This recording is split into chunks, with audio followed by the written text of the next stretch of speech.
Listen, Linda. Listen, Linda. Linda, listen. Linda, no. No, listen. No, you listen, Linda. I've only told a few people this story, but there is one particular title company that I will no longer work with because of how they treated several of my Middle Eastern clients. She completely ghosted me. And I was like, me, my mom, my dad are sitting at the closing table. What? She didn't die, did she? No, but I have had one day. I said, we got problems, and I don't know what they are, but we got 99 problems, and a bitch ain't one. A bitch is one, actually. A bitch is one. Is a walk-through room with a door on each side still considered a bedroom? Yes, no, yes, no, wait, yes, no, yes, no.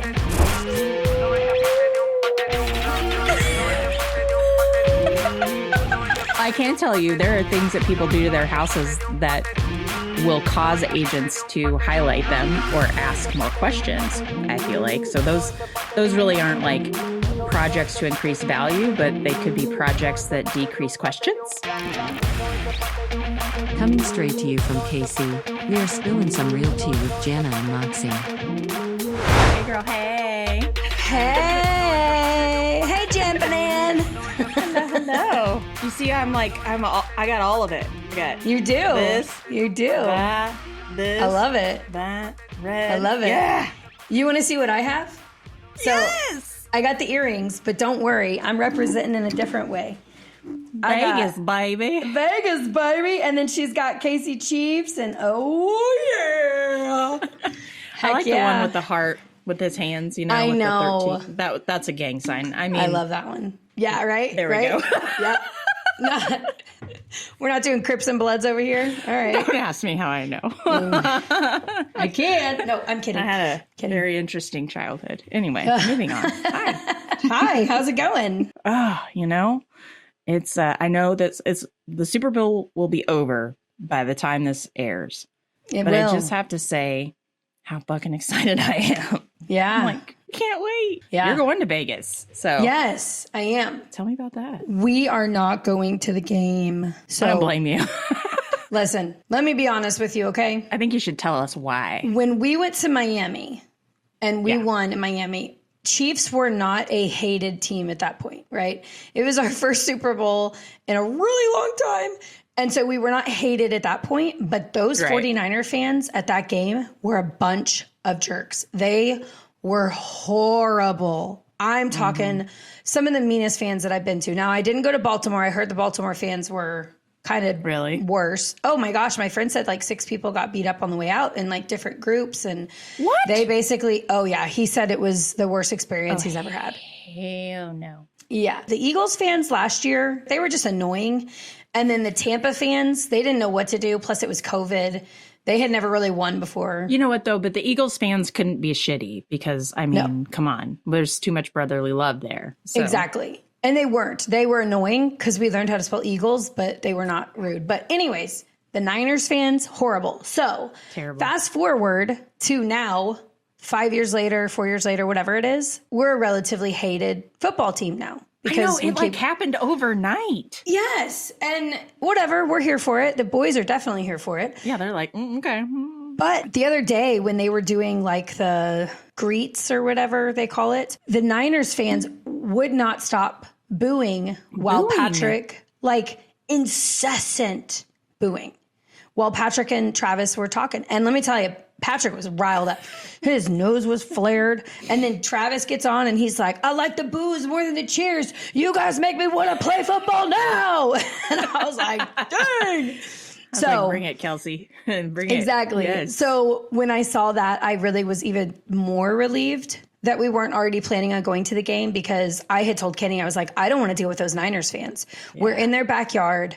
We're close. There are going to be so many of them. I don't want to deal with the Niners fans. So then when I saw that, I was like, okay, we made the right choice. We on a shadow of a doubt. So we're going to have fun with our friends. And after this airs, we'll already know whether we're winners or losers. But, you know. We're always winners. Always winners in my mind. We're always winners.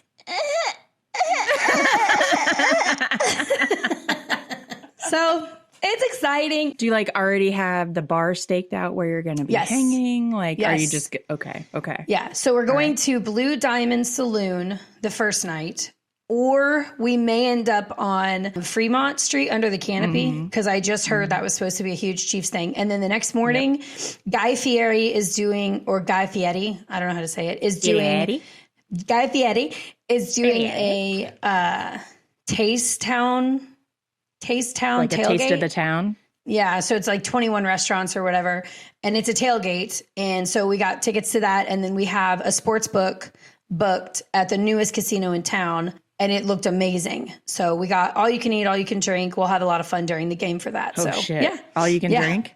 All you can drink, and they have Crown. Uh-oh. Do they have moonshine? No. Yeah, it's a BYO. Yeah. Bring your own moonshine. Yeah, I'll bring a Camelback of moonshine. Hey, that's actually not a terrible idea. I know. No, I'm going to remember the game. I'm never going to do that again. That was horrible. But That's what you said. That is what you said. Yeah. Guess so anyways, I'm very time will excited tell. about. Shut up. We might have to have Kenny on the next one to be like, so this is what happened. So what really happened was she forgot. We lost her on Fremont Street and didn't see her till Monday. I met her at the plane. That's what happened. I don't know what transpired between the thing and the thing, but here we are. Yeah. And I have no idea if I said this on the podcast, but I was telling everybody this, and my friend in Vegas is a jerk. He told me, he's like, did you know? Now, guys, I need you to understand, I'm a little bit gullible. So, like, stupid's written on the ceiling. A little hard to believe. I'm so gullible. I'm like, stupid's on the ceiling? Where? So he told me a couple weeks ago, he's who we're going to Vegas. All right, I feel so dumb. I shouldn't even say this. He's who we're going to Vegas to hang out with. And the other day he said, did you know that there is a Chiefs museum in Vegas with Patrick Mahomes statue in the front like Rocky? And I'm over here like, awesome. I can't wait to go see it. That's fucking amazing. That's so cool. I was telling everybody, right? So I'm thinking Monday, that's what we're doing. So yesterday we were talking and he's like, Moxie, I was fucking with you. And I was like, are you kidding me? I've told so many people in Kansas City that this thing exists. He's like, dude, how did you not know I was kidding? I was like, I had no idea. I had absolutely no idea that you were joking around. I was down for it. I'm ready. Like, I'm thinking about statue poses and like, how am I going to look cool with this statue? He's like, whoa, you took it way too far. I was like, well, I'm an idiot. He goes, why? You're like, he said, Moxie, I got to ask you this. Why would we have a Chiefs museum? And I was like, I hadn't really thought about that. I mean, that shit might have been erected in the last 6 months, you know? I mean, I don't know. I'm so silly. Oh boy, whatever. Whatever. All right. Enough about the Chiefs. Let's get into some story time. Do you want to start us off? No, you start. Oh my God. Okay, I have an interesting one. So I've only told a few people this story, but there is a one particular title company that I will no longer work with because of how they treated several of my Middle Eastern clients. Oh. So this was kind of the straw that broke the camel's back when I knew for a fact there was more going on there than just what was being told. So I have these amazing sellers. They live in Northeast. They bought this house, I'm not even joking, $6,000, had no flooring. All you could see straight to the basement, just joist all the way. Right? Smells like money, baby. Smells like money. Bought it for $6,000. Nice. Lived in this house for 5 years. They totally redid. I mean, they did everything. It was beautiful. In Northeast, not going to get like the highest price point, but gorgeous house, old, 1890 something, whatever. Anyway, put it on the market, get an excellent offer, get through the contract and the inspections and all that stuff. It's the day before closing. Cool. We're closing tomorrow. Woo! No? Is that not? Well, I assume we're closing tomorrow. That's until it wasn't. It wasn't. Oh, God. So the title closer calls me and she goes, Jana, I'm really, really sorry, but we're not going to be able to close this file. And I was like, did something happen? No, nothing happened. It's just not really it's not really, and just is stumbling. And I was like, I'm going to need you to use all of the words. Yeah. Okay. Time to What's explain. going on? Yeah. She's like, no, there's nothing wrong with the file. There's nothing wrong with the title commitment. It's just our ownership is a little concerned. And I was like, concerned about what? I've never heard this before. The ownership is concerned. I'm like, okay. She goes, do you know where they're going to be moving to when they sell? I was like, no, but I'm sure we will address that in closing when you have them give you their forwarding address. Why? What's the problem? She goes, well, our ownership is honestly just simply uncomfortable with the amount of money that they are making from this sale. Whoa. And where that money might be going. Whoa. And I was like, I'm total moron. I was like, what? What do you mean where it might be going? It's going into a U.S. bank account. What are you talking about? What do you mean where it might be going? Well, they're just, uncomfortable. With what? Like, now I'm getting mad. I'm like, still pissed. not completely understanding what they could possibly become uncomfortable for. Right. I'm like, Right. Oh, what's the problem? Well, there's just the ownership's uncomfortable. So we're not going to be able to close this file for you. I'm so sorry. And I was This like, doesn't make sense. okay. And I was like, name. Let me just make sure I understand. You're telling me the day before closing, when we've known both parties for 37 days. Oh, Okay. These are 37 days under contract. And you're telling me the day before closing that your ownership is uncomfortable with closing my Middle Eastern clients. I just want to make sure I heard that right. whoa. And she was You like, think it was that? yes.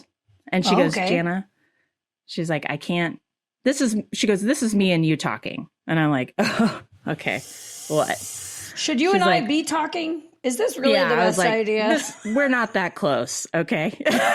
Like, this is where but I'm like, tell me what's going on. She's like, they're Middle Eastern, they're Muslim. They're nervous about where the funds are going to be going. They're making over $100,000 and they're concerned about where that money is going to go after closing. And I was like, it's none of their, first of all, it's going to a U.S. based bank, which is the federal law, the way that it has to be. It cannot go into a bank from across the seas. That's Exactly. the extent of your knowledge.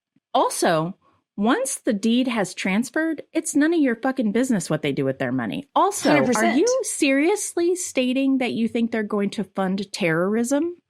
Is that what you think? And she's like, I didn't say that. What That's are we, the not me. CIA? I didn't say that. What are they the CIA? Like they think they got this kind of power? I was like, help me out here. Cause we're the day before closing and you're just now fucking telling me this. And she's like, Unbelievable. well, I put together the settlement statement, sent it through our underwriting team to finalize everything before I was sending it out to you. And our owner called me and told me he was not comfortable closing this file. Had their name been Amanda Smith, would they have cared? No, because I've had Amanda Smith make over $100,000 and close with that title company with no problem. Unbelievable. Mm-hmm. Wow. Yeah. And we're not going to say that title company's name because this is some pretty serious stuff, but that is unfreaking believable. Yeah. Yes. Wow. Yeah. And they they were moving across town, like they stayed in Kansas City. Yeah. So they weren't funding a terrorist. No. Well, okay. First of all, that's not our job, right? Yeah. We're not that's the CIA. That's not the title company's job. That's not our job. That's nobody's fucking job, but the federal government and all of their people. Okay. Right. Whatever. The FBI, the CIA, yada, yada. That has nothing to do with me or us. Also, they have to report those to the IRS. They report those payments to the IRS. So it's not like it's not trackable. They have social security numbers. One of them was fucking born here. Okay. Like, so angry, irritated. Wow. So anyway, I told her, I was like, I'll be real honest with you right now, because this is the third time I've closed a Middle Eastern client with you. And there's been something funky. This is number 3. Wow. And now that you've told me what you've told me, I'm going to be honest with you. I will never do business with your company again. Ever. Yeah, rightfully so. Rightfully so. Not even Amanda Smith gets to come to you anymore. No, nobody. Yeah. And I loved them. They had great rates. They gave really neat gifts to the clients at closing, which was really cool. I've never seen a title company do that before. Like, and they're local. So I was like supporting local business, all the things, right? Great client experience, except when it comes to my Middle Eastern clients. And I was like, I'm not fucking having this. Yeah. No, so that's not okay. I tell my clients, I was like, this is what happened. They're not going to close it. We have to switch title companies. I'm going to call another title company friend that I'm very comfortable with. They do a great job, but they're in KCK. So we're going to have to drive over there to close, but it's going to be fine. I'm sure we can get this done. The new title company closed them 2 days later, reissued title commitment, got everything done, even with the lender on the buyer side, the whole 9 yards. It's impressive. I was like, all my business forever. Thank you. Yeah, for real. For real. I mean, anytime I have that, luxury of being able to make a recommendation, but seriously. And to this day, she's not an unsuccessful escrow closer. They're not an unsuccessful company, but they're not going to get any of my business anymore. Yeah, that's a shame. Oh, I was going to mention. So I did tell my clients, I was like, here's what I was told. I'm relaying exactly what I was told to the best of my recollection. This is what they're saying is why they won't close. You have a case. I would highly recommend you speak with an attorney. And they're like, no, we don't want to cause trouble, blah, blah, blah. It looks like we're going to be able to close anyway. So it's fine. Believe it or not, that's not the first time we've had stuff like that happen. And I was like, It's a first for me and I'm not fucking having it. So I'm uncomfortable with this. So I will be making a complaint, but you don't have to if you don't want to. And I don't even know if they did. We've talked a lot, but I have never gone back to it because it was just, I did. Good for you. I mean, hopefully that changed some things, but you never know. Also, it's the first Wednesday of the month and it's 11:01. It is. And I'm hearing it. So all around the Kansas City metro area, y'all, on the first Wednesday of the month at precisely 11 a.m., the tornado sirens go off as a test. It scares the shit out of everybody. This is what you think it looks like. Because it does spin around. I know, because they got to make sure everybody hears it. Everybody hears it. So the stupid bullhorn is spinning around. It's not stupid. It saves lives, people. It saves lives. It's actually more like this.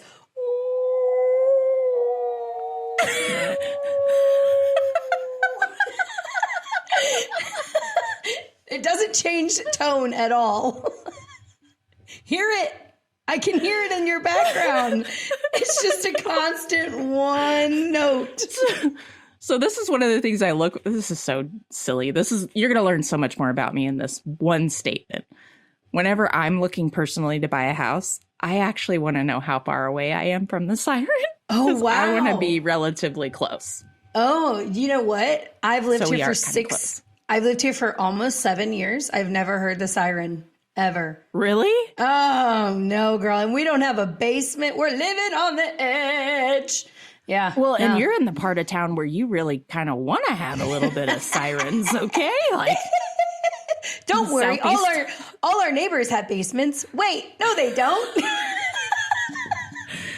Oh my God, you need to get one of those shelters built in. They're super creepy, but man, oh man. You put it in your I would live floor. down there. I would live down there. Jana, you underestimate how much I hate storms. Like, I am the biggest baby in the existence of the world when it comes to storms. It's How do you not already have this then? How do you not already have? Because it costs a bunch of money and I'm cheap. It does. It's not cheap. Yeah, it's not cheap. Yeah. And honestly, there's only been like 2 times where clouds were forming that I was like, that's a tornado. That's and it didn't end up completely forming, which was good, but it was spinning. And I was like, when you see that spout start to form, and it's like, it's doing its thing, you're like, no. Yeah. Because what am I doing? Jumping in a bathroom that's on the outside of the wall? Like, I don't know. I'm just going to die, I guess. I don't know. Oh my God. I don't know. Wow. Yeah, and I wouldn't buy a slab either for that reason. I know. I'm also I like storing things. That's different than being a hoarder. I like to store. If you could see my house, trust me, I need a basement. There isn't a question. Because we have a grand total of 4 closets and that's it. That is it. So one of the bedrooms is a full-on closet, isn't it? I wish that it was. We've actually done a pretty good job. My office is probably my worst, but it's also because we have all of our Chiefs gear in here. And so we have the 2 Chiefs totes with all of our clothes, all of our winter stuff. So it's all in here, but it's a mess. And anybody want to organize for me? I would pay you money. I don't like organizing. Zan can. Is that real? Is that a thing? Yeah. Yes. Zan can. I cannot say her. Anyway, Zan can personal concierge. She does sign placements, pop-by drop-offs, pop-by put together. She'll do all that stuff. Well, she's not driving to my house. That's for sure. She'll pack people. Oh, no, dude, she does some. That's cool. Good to know. Yeah. Good to know. Anyway, there you go. Okay. My story Plug time. an You old ready? Zan can. You ready for my story time? Yes. Bring it. Are you Bring sure? it, sister. Are you Bring sure? it, sister. Okay. So my parents and my brother do estate sales for a living. And occasionally they run across a person that wants to just be done with the whole shebang, right? So we want you to buy the contents. We want you to buy the house. And we don't care what you do with it. Here's the price we want. We want to walk away. So they oftentimes do that, twice a year maybe. So not very much. It's not like a part of their business they buy plan. Yeah. So we had this, probably one of our first deals that we were going to do like this. It was a really cool house on Warnell and State Line. So it's like where Warnell kind of meets State Line in that weird precipice by, you know how Warnell kind of goes everywhere, and I don't know. Yes. Anyways, Bad it's Plaza. like Ward Parkway and State Line and Warnell and Bannister Mall. It's like, or Bannister Road. It's like that little, whatever. All right. So anyways, I'm going to move past that one. So the seller was a little cuckoo, like she was a cuckoo bird for sure. Cuckoo but for Cocoa Puffs. yeah, and the house wasn't perfect. It needed a lot of work. It had some termite stuff, and the pool was horrible. So they were going to have to fill that in and stuff. But my dad has great vision when it comes to stuff like that. So they were going to buy the house. Everything was done. Earnest money in, contract signed, day of closing. I didn't say day before closing, Jenna. I did not say day before closing. Day of. I said day of closing. We go to the closing table. We're sitting at the closing table. We're signing documents. I had been texting the seller all morning. Hey, what time are you going to be at title? Ghost. Hey, we're at title. Ghost. Hey, we just signed docs at title. Ghost. Hey, are you going to be at your title appointment? Ghost. She completely ghosted me. And I was like, so we're sitting there. Me, my mom, my dad are sitting at the closing table. Kelly shooting. What? And I'm like, guys, She didn't die, did she? no, but I have had one die. I said, we got problems, and I don't know what they are, but we got 99 problems, and And a bitch ain't one. a bitch is one. Actually, a bitch is one. Yeah. So, I got 99 problems and a bitch is one. hit me. So we're sitting there, and I finally, we leave. Actually, we leave. Because she's not responding. Kelly has to move on. My parents have to move on. We leave. And we're like, well, and the money is there. My dad had already transferred all of the funds to title as well. So luckily, it's safeguarded at title. As he should, right? But yeah. So the seller texts me, I don't know, 7 hours later. So way past time to even be able to close on After this the house. close of business. Yeah, close the business. It's over. It's done. And she says, not signing.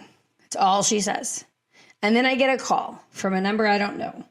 And he said, hello, my name is, insert random person's name. I just want you to know you're not closing on this house today because I'm buying this house because I had a contract with this woman. Because she tried to close on this house, today I went and put a Liz pendants on this property. So you are not purchasing this property today. And I was like, oh, well, that escalated quickly. I said, so Mr. Sir person thing, can you tell me what happened? He said, I've had a contract with her for X amount of times for X amount of dollars. It was before our contract, like without a doubt. No. Yes. For the same price, but it was before our contract. He said, she went cuckoo on me.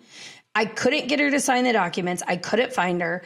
I couldn't get her to do anything. And now I'm hearing she texted me this morning and said someone else was buying the house. He said, so I immediately got up and went and filed a Liz pendants on it. So we basically completely lost. She never texted me or called me or anything again after, what did she say? Not signing. That was it. Or not closing, whatever it was that she said. I can't remember what I said, but anyways. Holy shit. She never, ever, ever she never said anything to me again. That guy kept me in the loop for like a year afterwards. It took him 7 months in court to get her to sign documents. And he had the proof, kind of ish. I never gave him anything, that she tried to sell the contract out from underneath him. So that also fueled the fire as well and made the judge be like, this house is his, ma'am. God. So you can't force a buyer to buy, but you can force a seller to sell. There it is. So yeah, 100%. We lost an entire seller on the day of closing, but somebody else found her. They rediscovered her. Her crazy ass. She was a lunatic. Yeah. I mean, was she with it? Like, should she be signing things? Yes. Okay. Emotionally, she's like the aunt that had too much fun in the 70s and tried shrimps. But then tried to be cool again in the 90s and probably did too much acid at that point. And like she just, you know what I mean? Like, so yeah, it was very interesting. So you can lose a sell. You can lose this whole ass seller. And I did. I've done that twice, actually. I've lost a seller twice. So it happens. What are you going to do? So anyways, that's my story time. We didn't buy the house, obviously. Obviously, yeah. Well, that segues very interestingly into my second story time, which is I've been working with these clients for like 3 months. It's a mother-daughter duo. Daughter's moving from out of state. Mother makes buku money and is helping her buy this house, basically. Mom and daughter have very different ideas of what a house should look like for daughter. In any event, I find this house that's perfect for her, the daughter. Then I knew she would love it, but I wanted to go preview it first just to make sure it didn't have any like foundation issues, that kind of thing. So I went over to the house. It was like 10 o'clock in the morning. Oddly enough, the seller was like waiting outside in his car. And he opened the door and came up to me, which is always awkward. People don't come up to real estate agents opening doors. It scares the shit out of us. Right. I'm just saying. True story. Especially if we're alone. Especially if we're alone. Now, if I wasn't alone, I wouldn't be that freaked out. But I was alone. And I'm like, this is not okay. Anyway, he comes up and he's like, hi, I'm the owner of the house. I made him unlock the door because I wasn't sure, with the combo code and everything. And he goes, I'm the owner of the house. You have a showing starting soon. I was like, actually, I'm previewing it for a client. So I don't, we'll see, basically. Can you give me a tour? So he walks me through this house, answers way more questions than he ever should have, gave way more information than he ever should have. But 2 things he told me. One is he's besties with the listing agent. That's kind of important. They've been together for a long time, very loyal to one another, yada, yada, yada. Second thing, critical thing he tells me that he shouldn't have. My listing expires on Saturday. It's Thursday before noon.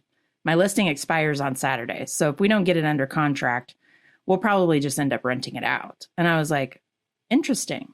Okay. It's been on the market a hot minute. It's been on the market like 8 months. Okay. Right. And it was overpriced. And that's, a killer every time. But anyway, so he tells me this, right? I call my client. I'm like, you need to come look at this house. She comes over. She's there for 2.5 hours. Loves this house. Loves it. Cool. Loves it. Seller was gone by the time she got there. It was great. She wants to make an offer. We need to bring mom back. Brought mom back. Mom's not impressed. Ruh-roh. Doesn't like it. And it's unclear as to what the actual issue is or if she's just being obstinate. But in any event, mom does not like the house. It takes mom about a day. She gets on board with, we want to make an offer. Cool. Fantastic. This is Saturday, right? So his listing is supposed to expire that day, right? She texts me Saturday night and she's like, Jana, I want to make an offer, but I want to wait until the listing expires so that we can make an offer and we can reduce the price by that listing agent's commission since they're not going to be involved. Okay, lunatic. We got another cuckoo bird on our hands, Jambadan. I was like, that's not how that works. That's not how that works, Poker Face. That ain't how that works. Remember that Thursday showing we went to? Yeah, that still applies. Yeah. And so she's like, I want to make an offer, but I want to reduce it by the listing agent's commission. I want you to wait till tomorrow and I want you to send it directly to the seller. And I'm like, A, I don't have the seller's contact information. B, I showed the house on Thursday twice. 3 times if you count my preview. we're logged under that listing agent. If we submit an offer, we're submitting it to the listing agent. Yes. And she's like, she keeps going. She's like, I've done this before. Oh. I've bought homes. She does a lot of FSBO stuff. She's like, Okay. I've bought homes. And she's very knowledgeable. Okay, but also she's not an agent. Kind of knowledgeable, but not really that knowledgeable. But she's not an agent. Not an agent. Okay, No. so she really Never has can. been. She really can do stuff like this if She could. if she wants to. She can. So when she says, "I've done stuff like this before," okay, good for you, pumpkin face.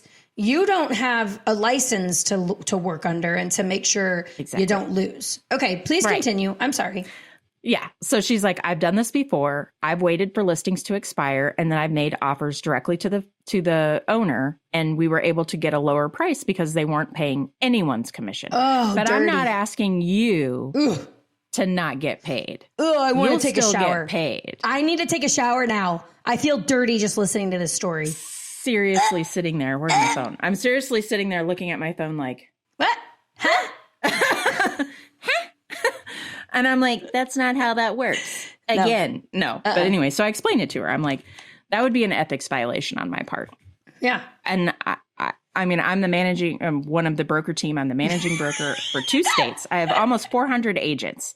Right. And I swear to you that I would never in a million years recommend anyone do that because Yeah. it is an ethical violation. Also, Completely. I showed the house while it was underneath him. And I was like, and frankly, think through this.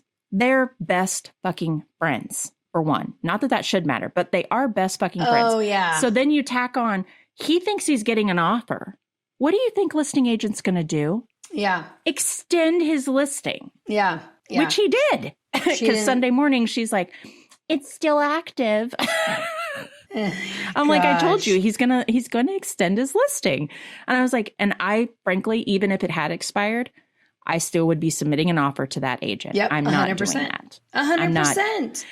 But the other part of me is like, okay, from a layman's person's point of view, I understand why she thought what she thought. Sure. She's thinking, she, as the client, I can save like $7,500 if I don't have that other person in the mix. Yeah. I don't have to finance their commission or whatever. So I can get a lower price. I mean, I understand where it was coming from. And it wasn't, Sure. the first question wasn't a direct request to violate my ethics, Sure. but the second one was. And that's I got mad. I was pretty upset, actually. I was Did like, she drop it? eventually. Is she still your client? Yeah. Well, we're under contract. Oh. Yeah, Okay, we well- actually got under contract. But. Well, if you see this podcast in 2 weeks, sorry. I'm not sorry. No. You're not sorry? No. Because I even told, we've worked together a few times. She's never asked me to do anything like that before. And so I felt, like I could say to her, listen, Linda. Listen, Linda. We're Linda, not doing listen. that. Linda, no, Linda, no, listen. listen. No, you listen, Linda. Linda, no, you listen, Linda. So anyway, made the offer with the agent.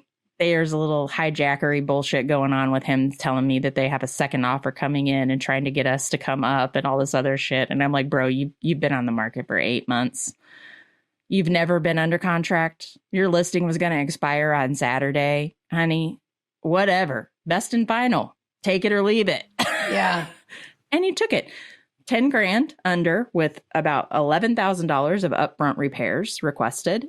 They Wow. took it. Wow. Anyway, so that's my second story time. Just, crazy clients. Jeez. And it's so These hard. clients. We've talked about this before. Like there is so many things that we have to be careful of Mm-hmm. that it doesn't come across right to a client when you're like, I'm not going to do that. Like Yeah. it feels like we're being obstinate, or someone asks you, are these good schools? I can't answer that for Can't you. answer Like, that. that kind of Yeah. stuff. But Yeah. most people don't understand that we are bound by a certain level of required ethical behavior, as well as we're just in a professional business. It's not like, And Jan, think about the whole school thing. What if they say, is this a good school district? And I say yes, and they move their kids in there. And it's a horrible school district. And I'm like, oh, well, it really wasn't a good school district. I didn't Sorry know. about your luck. Yeah, like I'm not answering that because what's a good school district? What's a good area? I don't know. That depends. I live in the country. That's a good area to me. You want to live there? I can only tell you where I live, and I like it. Yeah. But, yeah. So no, that's and we are bound by a different standard than them. So she can say all day long, you know, I have done this before. She probably has. And she has. was it, I know she has. Was it right when she did it? Absolutely not. But she doesn't have to hold to a different standard. So it's right in the eyes of nobody else is going to care. So me and my friend, that's crazy. Me and my friend were talking about this the other day. How when you hold a license, you're held to this higher standard. But if you don't, almost encumbers some of our clients. Yes. But if you don't hold a license, you get to just go out all willy-nilly and do whatever you want, which just absolutely drives me bonkers with certain people in this industry. I'm not going to say what kind of people, but mainly wholesalers. Maybe I will say what kind of people. Wholesalers, they don't have a license, so they can just go out willy-nilly. Oftentimes, they don't have a license. They oftentimes don't have a license, more than likely. And if they do, I think that's questionable. I think it's questionable to hold a license and be a wholesaler, personally. Really? That's my personal. I think if you're occasionally having it maybe happen because it falls in your lap. But if that is your main business practice, I struggle with that. Only because I've dealt with the not so beautiful side of wholesalers. Well, this is one thing I have to tell agents who are going to wholesale. Like, you are on the up and up with everyone about how much money you're making. Yeah. That is the biggest issue. And wholesalers don't do that. Standard. They typically don't. But agents are required to. So if you are a licensed real estate agent and you are wholesaling and not disclosing to both parties, all the parties, how much you're making, it's an ethical violation and you could lose your license. Yeah. Yeah. So, yeah. I do some wholesaling sometimes, but that's because I'm actually telling everybody I'm going to make $3,500. Everybody all good? But it's also not your standard business. It's not what you live off of. And you're doing it in a way that most wholesalers without a license, they don't disclose that. So you never see that. They'll do a double close and you'll never, ever see that number of what the wholesaler actually made. There's a wholesale company here locally that regularly charges $45,000 to $80,000 assignment fees. Wow. Whoa. So let's explain what that means, though, for people that don't know what that means. So I am a wholesaler. I'm playing a role. I'm a wholesaler. I find Sally doesn't want her house anymore. I can get her to sell it to me as is for $60,000. And so I write a contract saying I'm going to buy it and or I'm going to assign it to someone else. So they always put and or assignee. Then I call Jana and I say, Jana, I found this house. And you said how much? 40 to 80,000? Yeah. Okay, so this particular house is 60,000 that I'm buying it for. And I call Jana and I say, Jana, I found this house and I'm going to sell it to you for a whopping low bargain base price for 110,000.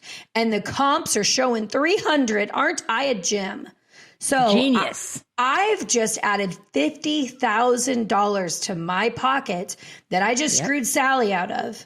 And I also potentially screwed Janet. Now, the difference is Janet didn't find this house. So I had the skills and ability to find it. So sure, there should be some money involved in that, but there shouldn't be $40,000 to $80,000. And if they double close, which means the wholesaler actually ends up closing on the house the same day as the wholesaler sells the house to me. If they actually double close, I will never know as the seller how much wholesaler sold to Jana. Yeah. And I, as Jana, will never know how much assignment fee was baked into that deal.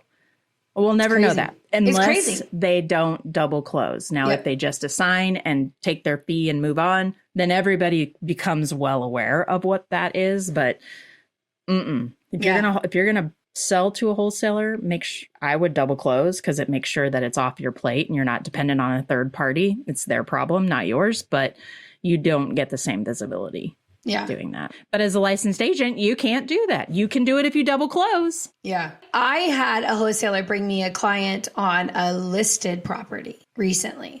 And I don't care what you guys do on your side of things. That's your business, but you're getting paid outside of closing by your client. Y'all are not party to this contract. We are A, B, and you are see you later, buddy. So he dealt with his side on title and got his fee, and that's fine. Whatever you want to do, because it was and it was disclosed up front what he was going to be making, because the buyer who was buying the property was the one paying his fee. So obviously the buyer knew how much it was, but that's a different circumstance. So I know she's done stuff like this before, and I get it. And in my mind, I'm like, it's hard to say. I understand where you're coming from, but you have to understand my requirement. I can't do that.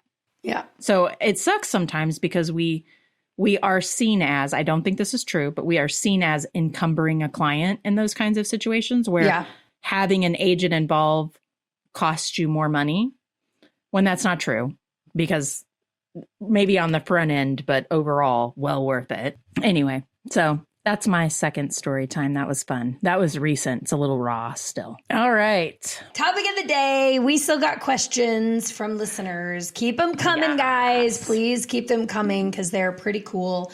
Some of them make me go, huh? And some of them make me go, I'll tell you right now what I think about that. So, bring them on. I'll try to calm down. Sorry, did I scream? Sorry. Yeah. That was my bad. I get a little excited. You guys have met me. Ears a little bit. Y'all have met me. God. Sorry, I'll calm down. Sorry. Is this better? Is this better? Okay, Jana. Yeah. I'll see how you like it. All right. Jesus. Okay. Topic of the day. Listener questions. I'm going to pose the first one to you. Do it. Oh, no. Don't do that. No, don't do that. No. We're going to pose the first question to you. Oh, my. Your dog. Did he fart or growl? He's growling. I think someone's messing with him. I don't know. All right, fine. You pose the first question to me. Okay, first question is, what are the requirements to make a bedroom on the main floor and in a basement? And what's necessary? Well, maybe you have a different opinion on this, but there's no difference between a main floor and a basement bedroom. They both require the same things. Okay. They require a closet. It can be a bureau or buffet or external closet, like an IKEA PAX system. Cool. And you have to have an egress, so a window, essentially. In a basement, that window has to be 3 feet, no more than 3 feet off of the floor. And it has to be large enough that a fireman with all of their gear on can climb into the window and get through it. Which is different than the houses they built in the 70s and 80s that have the little windows that they used to say. Baby windows. Yeah, they used to classify those. I get that question all the time.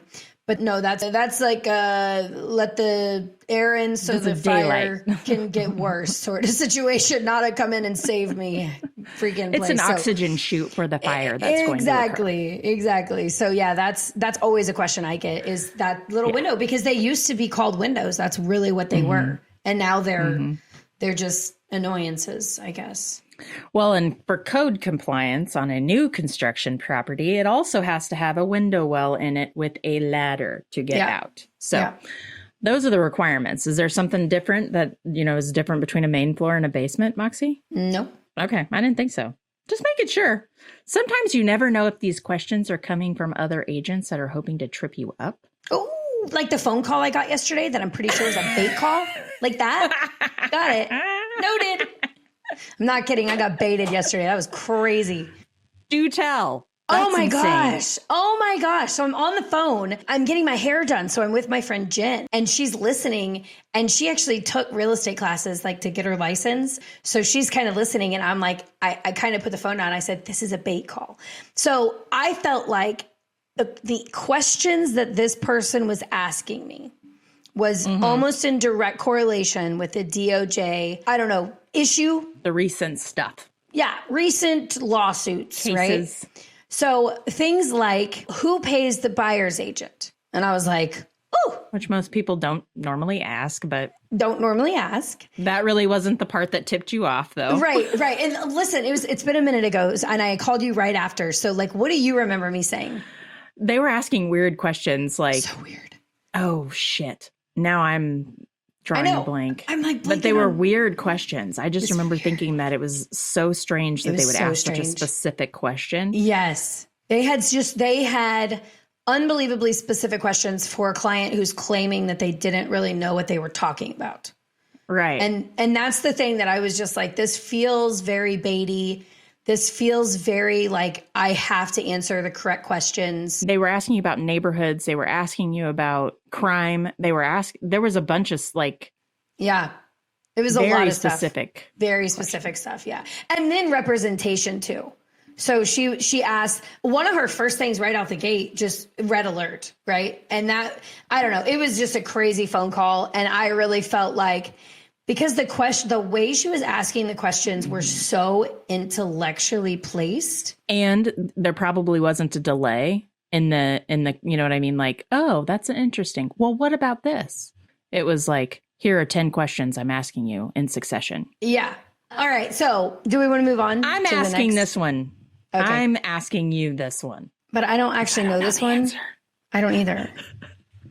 I actually think I do know the answer. It is still there. Okay, ask away. All right. Is a walk-through room with a door on each side still considered a bedroom? Yes. No. Yes. No. Wait. Yes. Yes. No. No. Yes. No. Pretty sure it's final yes. answer.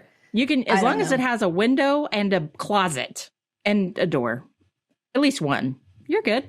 Right. So, okay. So maybe so. All right. I could see that as being a yes. All right. I can see that as being a yes. Let's take it one step further. Okay. Mm-hmm. You have a room, closet, window, bedroom, door, all things fine. Yep. And then you have another room attached to that that does not have another entrance except for to walk through that other bedroom. A lot of agents call that a bedroom. Because it still qualifies. It has a closet. It has a window. It has its own door sometimes. But the only way to access that room is through the other bedroom. Is that considered a room? No. Because it has to have both ingress and egress. It has to have its own ingress and egress to be considered a room. We did not cover that before. But how is that not its own? How is that not its own ingress? What are they worried the person in the bedroom's going to lock the door on them? No, it's safety. So escape. It's to get in and get out, right? So escape. Yes. So it has to do with that. So it has to have its own ingress into the room that doesn't require you to go through another room. So think about I don't know why I always go back to this. I'm always thinking about fires and firemen. I don't know why, but a fireman coming into the first room and not seeing anything may move on because that other room looks like a closet or an office, which I have, I have this set up actually in my master. It's like we have a sitting room basically, but it's a whole other room that my office is in. But I could not count this as a bedroom. I never thought about it as the fireman walking into the normal bedroom and saying that door's closed. It's probably a closet. I don't know if they search those. I would assume that they also do. I would assume eventually they would, yeah. Yeah, but what if they don't? And I don't know. I didn't think about that. So what do we do about the agents running around calling those bedrooms? Well, they're going to get fucked on appraisal is what's going to happen. Oh, yeah, that's true. So when I'm comping and I have a property, like I have a buyer who's interested in a property like this, and they're saying, oh, it's 5 bedroom, 3 bath, when it's really 4 bedrooms, 2 full baths and 1 half bath. Yeah. Yeah. So I'll go pull comps for 4 2 1s, 4 bedrooms, 2 baths, 1 half bath, but I won't pull 5 3s. There's no point. Right. And so our offer is based on those comps, essentially. And, that usually causes a little bit of consternation at the outset. But then when we get the appraisal back and it's like 4 bedroom, 3 full baths, 1 half bath. Yeah. We're fine. So, yeah, we did the right thing. Well, that's crazy that you said all that because that's actually one of the questions. We'll skip 3 and we'll go straight to 4. What's the difference between a half a 3/4, and a full bath. Yes. Do you want me to answer that or you want to answer it? Let me do it. Half is just a toilet, just a pooper and a hand washer. 3/4 is just a pooper, a hand washer, and a stand-up shower. And a full is a pooper, a hand washer, and either a stand-up shower and a bath or a shower tub combo. Yeah. Has to have a tub to be considered a full bath. Except... Go for it. Go. No, you go for it. No, you go for it. No, you. No, you. You have to. Ugh, milking cows.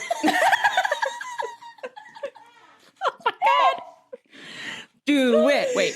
Do it. There you go. Yeah, because that looks totally freaking normal. Absolutely normal. 100%. Okay, you go. You go for the 3/4. No, I want to hear what you were going to say. I forgot where we were. Half. 3/4. Right. So the half is just the toilet and the sink. And then you've got the toilet and the sink. hand wash. Yeah. God, I can't say all that. Toilet, sink, shower. Shower of any kind. Yeah. Period. I mean, that's a sketchy question. I hate that because sometimes the shower is in the basement and you're like, what? They actually showered here? But they still call it a bath. Yeah. Drives me nuts. Yeah. So the 3/4 has no tub. But the funny thing about it is that no one in today's day and age, we all consider what is technically a 3/4 to be a full bath because today we don't use tubs as much, I guess. I don't know. Yeah. It's very strange. Yeah. That's what I was going to say, because if that's the case, then my master bathroom is considered a 3/4. But in reality, it's got a $10,000 renovation done with a really nice shower. Like it's a full bath. It's a full bath. Yeah. We're not going to call that a 3/4. Plus, you can't call it a 3/4. There's no 3/4 option on MLS. In searching, there is, which is interesting. If you do 1.1 instead of and then you can, I think, do 1.2, which is, but there's no criteria set 1.2 will set it up so that you have to have 2 half baths. So that point is, but nobody records a 3/4 bath as a half. Nobody records a 3/4 bath at all. So yeah. No, denied. Weird. No 3/4. Good question. Really good question. Because I have older people all the time say, well, I have a 3-bedroom, 2.5 bath with 1/4. And I'm like, that's, or 1/3. I'm like, that's not, we don't language that anymore. It's just considered a full bath. So great question. Yeah. That's an excellent question. Yep. Yeah. All right. Next question. What are some easy projects I can do to increase the value of my home? Paint? I don't know. Paint. Yep. I don't know that any project, when you talk about home renovation, is going to be easy per se. Right. Easy with YouTube, maybe. But yeah, paint. I mean, paint's the easiest thing. Trim, putting up wainscoting or new base trim, light fixtures. Actually, light fixtures is probably a really easy one. Yeah. It surprises me what people will pay.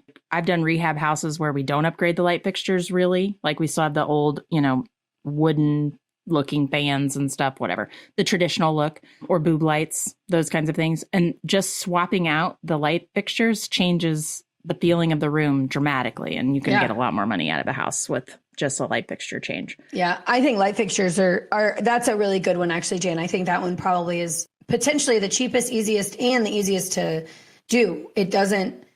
You don't have to tear down anything to do that. Usually it's just call an electrician or get your husband up on a ladder, or you do it if you're, that ain't me, girl, that ain't me. But some people are. Yeah. I'll do it. I like to do that stuff. That's man's work right there. I said that. Yes, I said that. That happened. Yes. Oh my God. No. Listen, I like traditional roles. I can't help it. I like traditional roles. We are not going to go down that road today. We're allowed to disagree, and I don't mind to disagree because I think everybody gets to do it differently. I just personally, on my side of things, I like traditional roles, and so that's man's work. Yes. I'm a cook and a clean. I actually pay someone to clean, but I'll cook. Oh my God. Well, I can tell you there are things that people do to their houses that will cause agents to highlight them or ask more questions, I feel like. So those really aren't like projects to increase value, but they could be projects that decrease questions. Like what? For example, your air vents, blow those damn things out. Yeah. You've got those big air vents on the wall, and all you see is like dirt caked into it. That to me says, one, you rarely change your air filters. There's a dust problem in this house, and those suckers likely have never been fucking cleaned before, and that's nasty. When you paint the ceiling, but you only paint the edge, so it's discolored, like it's a different. That's fun. Different white. Makes me wonder. Yeah. What are you hiding? Yeah. So like you painted your bedroom. Here's a perfect example of how this happens. You paint your bedroom wall. You painted this really cool like green color, and you accidentally booped the ceiling, right? You booped it. And you're like, damn it. Now I got to cover it up with white What paint. do you do? So what you did go you do? get white paint. What did you do? And you booped it? You booped You it. booped it. Okay, I'm sorry. Go ahead. I was just too Focusing on the wrong things. Sorry. Boop. It was funny. Booped it. You grab some white paint. You start covering up the green shit you just got on the ceiling. Those whites don't match.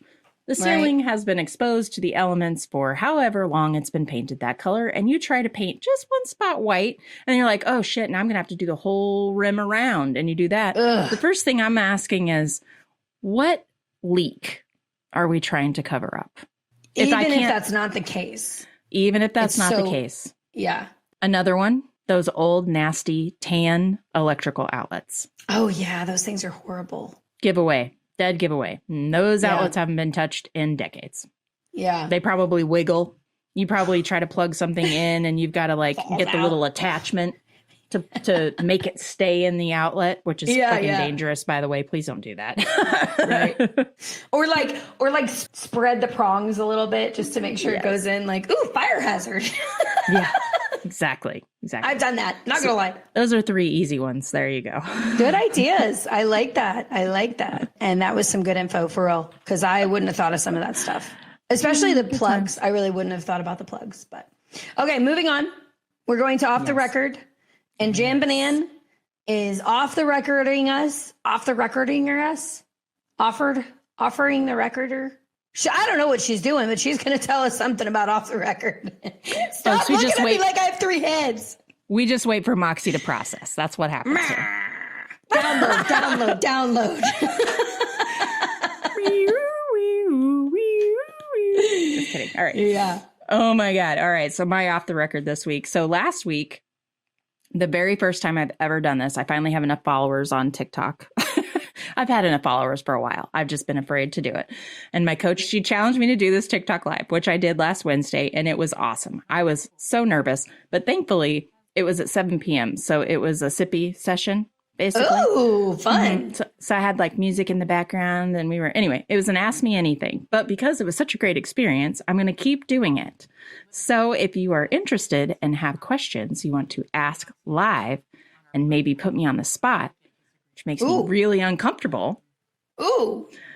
Makes for great entertainment. Wednesdays at 7 p.m. on TikTok at Jana and Casey. Oh, cool. That's what I got. At Jana and Casey. On TikTok. Yep. On TikTok. Ticker talker. Cool. Well, I'll have to Instagram, TikTok, Facebook, whatever. All the things. But it'll be on TikTok live. Oh my gosh, that's so cool. I saw your post about it the next morning about like, I don't remember exactly what you said, but you were referring to how fun it was the night before, like the things that people said or whatever. So that was cool. I liked the follow-up that you had too. That was cool that you were like, oh my gosh, last night was crazy. Blah, blah. So it made me want to jump on next week. Or I guess this week. Yeah, I think it'll be cool. Fun. Do it. I'll ask you something random if I can remember. That'll be great. To get on at 7 o'clock. Be like, Jana, what's the name of that title company? And I'll be like, I don't know. Beep. Yeah, exactly.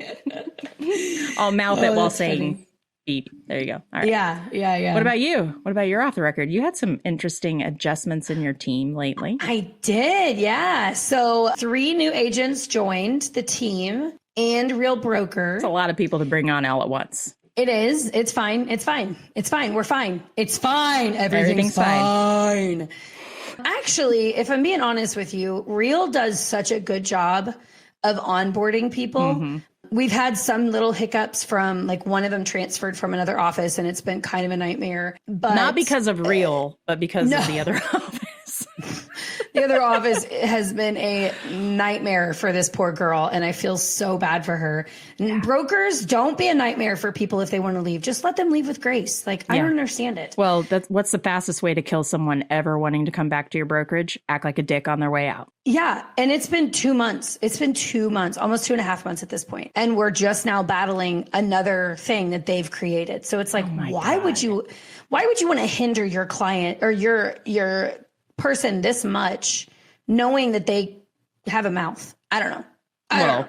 So anyways, they're not going to talk bad about him because that's unethical, but it's just frustrating. So anyways, the good thing is Reel they have got such a good onboarding process that other than just like checking in with them, hey, did you make sure to get this set up? Or hey, did this go okay? I'm pretty much hands off on the setup process, which I think is really cool. But don't you have two like brand new agents? Yeah, brand new. They just got their licenses. So I didn't say it was hands off on the training stuff. Okay. I'm hands off on the Reel onboarding. No. Just the Reel onboarding stuff. It's great because there's so many systems that are in place that are so phenomenal for us to be able to take advantage of. But I set them up 2 years ago, and I don't know. I don't know. That's why we have our support staff with Reel. You just email them. And I said that at our team meeting on Monday. And then new agent Nikki, she goes, yeah, and they work on Saturday too. And I was like, yes, they do, girl. Yes, they do. So that process has been really easy. I've had to get them on some of our team stuff, obviously, and meet with them and all the fun stuff. But I'm excited to have them. One of them is like hitting the ground running, and I'm here for it. Yeah, she went on a buyer appointment last night. She's got another person that wants them to talk about listing her house. I'm like, girl, get it. You're Moxie 2.0. Get it, girl. So it's been fantastic. I'm excited. Awesome. I think it'll be really fun. And one's a mother-daughter duo. So they're both brand new and they just got their license. So I'm excited to have them. That's awesome. Well, congrats. Congrats on your growing team. Well, do we want to do a local news item? I think so. I think we do Electric Park. Okay. So at the Rieger, like the big distillery that's in East Bottoms. So they took over this huge building. It's got a distillery that you can do like tours of. It's got an upstairs restaurant. It's got a downstairs speakeasy. Well, the main floor, which by the way, if you're upstairs, you can take a slide all the way down to the main floor, which is kind of fun. But the main floor, yeah. And I've had multiple people who I never thought would do a slide. So it's kind of fun to see. I'm really plugging the Rieger right now. So on the main floor, when you walk in, on the right-hand side, there's a museum of Kansas City. And so you get to walk this museum, and it's not big by any means, but it's full of history from KC that you may not have ever known.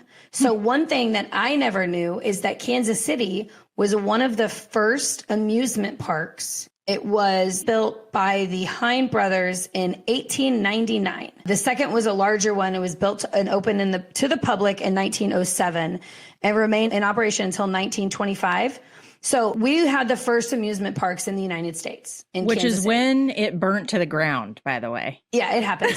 So, and Walter Cronkite saw it happen. Yeah. Oh, cool. Yeah, he's got a little quote in here. It's crazy. Here's the other part that I think is fascinating about the fact that it started in Kansas City. Walt Disney went to this amusement park, and that was the inspiration for Disney World and Disneyland. And I just think, I know that it runs deep here. The roots of Disney run deep here because Walt was from this area. Yep. But to know that as a kid, or I don't really know how old he was, if I'm being honest with you. He was inspired when he went there. So he was a kid when he went there. In 1911. That's insane. Right? That little thing that that we don't even know about. And where it was fascinating. I don't remember where they built it. If you can remember where it was for the first park, but I think the first park was in the East Bottoms. Yeah. And then the second park was closer to like where the zoo is, if I remember correctly. Just to think about the fact that we were the first people throughout the entire world to have an amusement park. And because of that specific amusement park, it led to Disney World, Disneyland. I just think that's so freaking cool. That is I think really it's cool. awesome. I did not know that. Yeah. That's awesome. Okay, so the second park was at 46th and Paseo. So not quite to the zoo. So it was off the Paseo, which still is really cool to know. Like, this is where this park was originally in early 1900s. I know. So I love our history. I know. That's awesome. I do too. Yeah. So if you ever want to know more, go to the Rieger. I know it seems weird. We're going to go to a brewery or a speakeasy, but go early and spend 20 or 30 minutes just walking through that, because I've taken adults there that didn't know what we were walking into. Every single time they're like, wait, I'm not done reading this part. Or hold on, I want to see one more thing. Yeah, absolutely. Okay. Yeah, because there's a restaurant upstairs. So it's just cool that when people go, they don't want to walk away from it because, I didn't know that. I had never heard about Electric Park until I went to this. So just some fun facts, some cool facts. Awesome. I love KC. I know. I love KC. I love our city. I love our city. Yeah. All right, And go lady. Chiefs. And go Chiefs. Go. Yeah.